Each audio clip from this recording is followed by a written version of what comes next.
સુરતના કતારગામ બાળાશ્રમ બહાર નવજાત બાળકીને ત્યજી દેવા મામલે કતારગામ પોલીસે ડોક્ટર 16 વર્ષીય કિશોરી કુંવારી માતા રિક્ષા ચાલક સહિતનાઓની ધરપકડ કરી છે।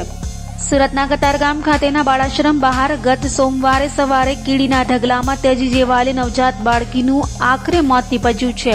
ગંભીર હાલતમાં તરછોડી દેવાયેલી બાળકીને સારવાર માટે સિવિલ હોસ્પિટલમાં દાખલ કરવામાં આવી હતી, જ્યાં સારવાર દરમિયાન મંગળવારે તેનું મોત નીપજ્યું હતું। ત્યારે કતારગામ પોલીસે તપાસ કરતા મહારાષ્ટ્રની 16 વર્ષીય કિશોરી કુંવારી માતા બનતા બાળકીને ત્યજી દેવામાં આવી હોવાનું જાણવા મળતા પોલીસે ડોક્ટર, મહિલા રિક્ષા ચાલક, 16 વર્ષીય કિશોરી સહિતનાઓની ધરપકડ કરી કાયદેસરની કાર્યવાહી હાથ ધરી હતી।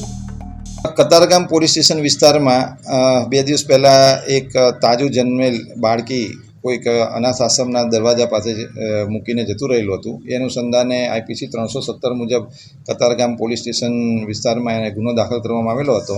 સારવાર દરમિયાન આ તાજી જન્મેલી બાળકી મૃત્યુ પામતા 304 આઈપીસીનો ઉમેરો કરવામાં આવેલ છે અને આ બાળકીને કોણ છોડી ગયેલું એ અનુસંધાને કતારગામ ડિસ્ટર્બની ટીમે મહેનત કરેલી હતી અને ઘણા બધા સીસીટીવી ફૂટેજને અનુસંધાને તપાસ કરતા એક રિક્ષા ધ્યાનમાં આવેલી હતી અને રિક્ષાના ચાલકની પૂછપરછ કરતાં આખો ગુનો ડિટેક્ટ થવા પામેલ છે, જેમાં મહારાષ્ટ્રની અંદરથી એક દંપતી છે, એની દીકરી છે।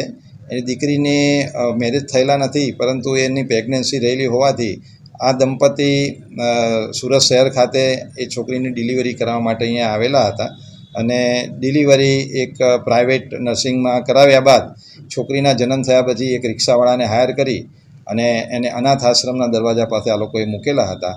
તો હાલમાં એ છોકરીના માતા પિતા, રિક્ષાવાળો તથા જે જગ્યાએ ડિલિવરી કરવામાં આવેલી છે તે ડૉક્ટર અને ડૉક્ટરની જોડે એક નર્સ પણ હતી, એ લોકોની અત્યારે પૂછપરછ ચાલુ છે અને પછી કાયદેસરની કાર્યવાહી અટક કરીને કરવામાં આવશે। આભાર।